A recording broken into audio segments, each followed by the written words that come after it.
दोस्तों नमस्ते, प्रणाम सभी दर्शकों का स्वागत है सुशीला एंड बबीता ऑफिशियल लोकगीत पर। आप सभी के बीच एक विवाह गीत लेके आए हूँ, कैसे लगेगा कमेंट बॉक्स में जरूर बताइए। बाहुबली तो बहुत बजाओ था हम भैया चुप रहो। भैया बजाओ वीडियो बनाओ। कौने दिया ससनी उठी बदरिया, कौने दिया समेड़ा राई जी, कौने दिया ससनी उठी बदरिया, कौने दिया समेड़ा राई जी, भीतर से निकली है माया कावन रानी, बदरिया रजले है ठाड़ जी, भीतरा से निकली है माटी के माए, बदरिया रजले है ठाड़ जी, आजो की राती जीनी बरसौ बदरिया, आज वही है दुलारू दामाद जी, आजो की राती जीनी बरसौ बदरिया, आज वही है दुलारू दामाद जी, कौने दिया ससेली उठी बदरिया,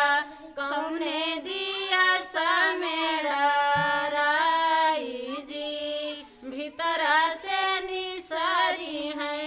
बेटी के चाची, बदरिया रजले है ठाड़ जी, भीतरा से निसारी है बेटी के चाची, बदरिया रजले है ठाड़ जी, आजू की राती जीनी बरसौ बदरिया, आज वही है दुलारू दामाद जी, आजू की राती जीनी बरसौ बदरिया, आज वही है दुलारू दामाद जी, पुरवाही देशवा से उठी बदरिया, पछुआनिया समेड़ा राई जी, भीतरा से निसारी है बेटी कई भाभी, बदरिया रजले है ठाड़ जी, भीतरा से निसारी है बेटी कई भाभी,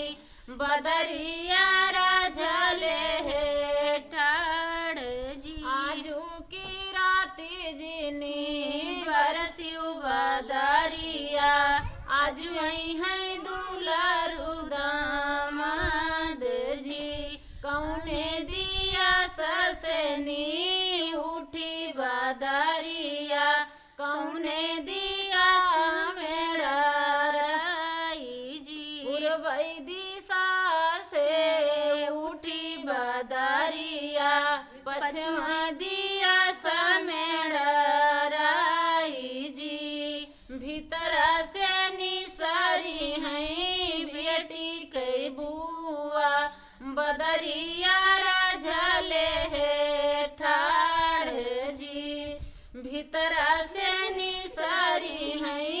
बेटी के बुआ,